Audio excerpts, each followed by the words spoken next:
Hey, good morning, fam. It's your boy Josh. I took a little break over the weekend to recharge, but we are back and better than ever.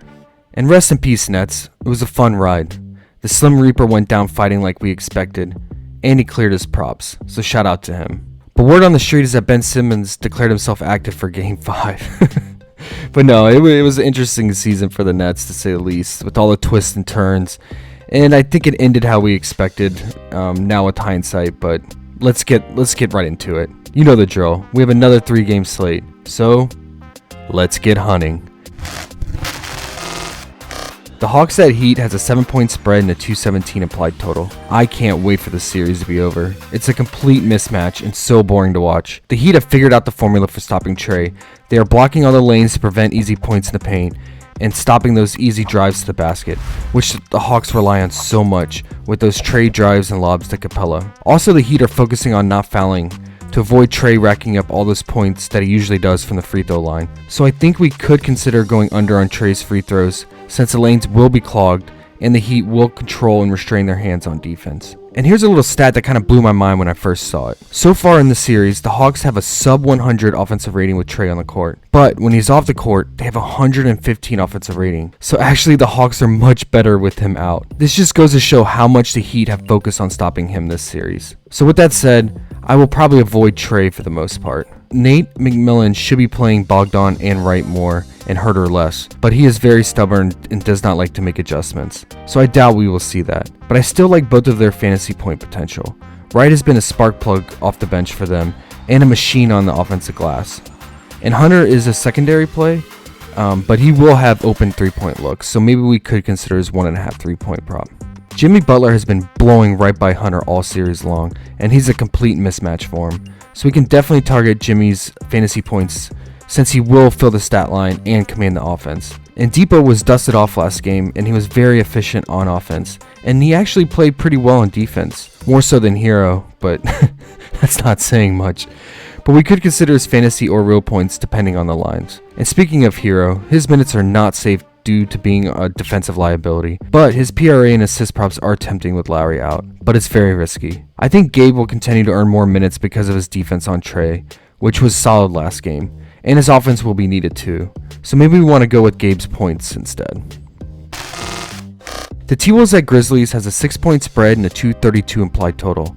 Now, this is the game. It's our favorite track meet, Part 5, and we saw Cat bounce back in a big way after all the critics and fans bashed him for his previous week performance. But you never know which Cat you will get game to game, and that holds true today too. It just seems like he needs motivation to get him going. I think I will target his first half props again in order to avoid his foul trouble and his ability to fade away late in games with the magician mode. But it always makes me nervous clicking on Cat. Pat Bev continues to torch Morant's defense. He's blowing by him with easy layups, and he's actually getting a lot of open 3-point shots too. So his 10.5 points is live again today. And Ant-Man is a walking 3-point printer, so we can keep targeting his 3-point and real point props. D'Lo has been very inconsistent in this series, but he continues to dish it out when his shot is not falling, so his 7 assists will be a secondary to fringe play.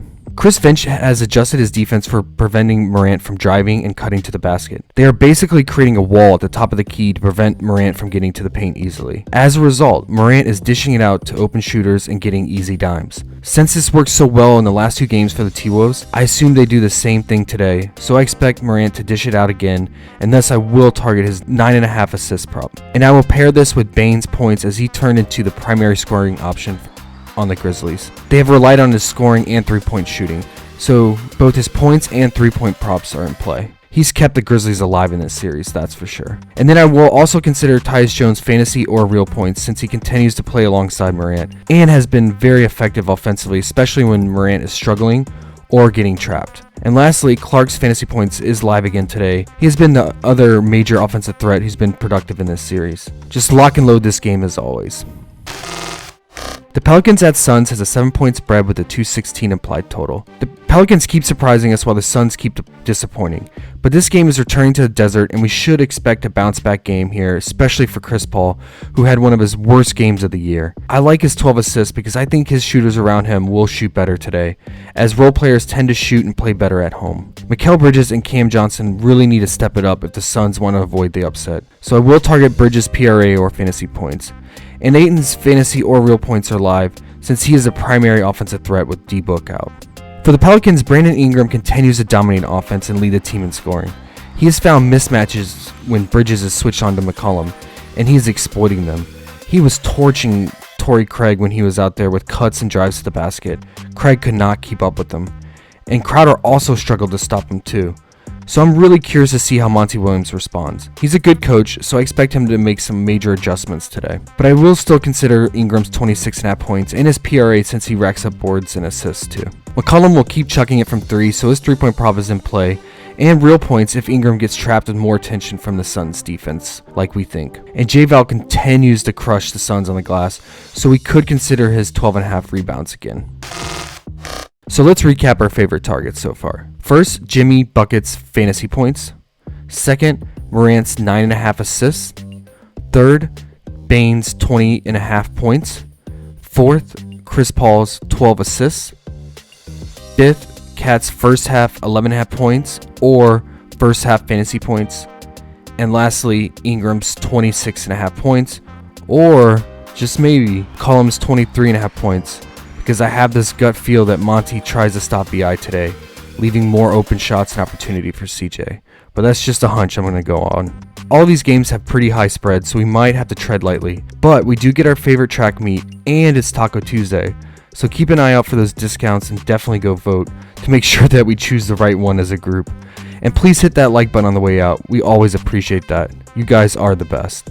And come join me and Gunn later today at 4 p.m. Eastern for our live stream. We will be mining these prop gens together. So, as always, best of luck everyone. I hope you crush it. Take care.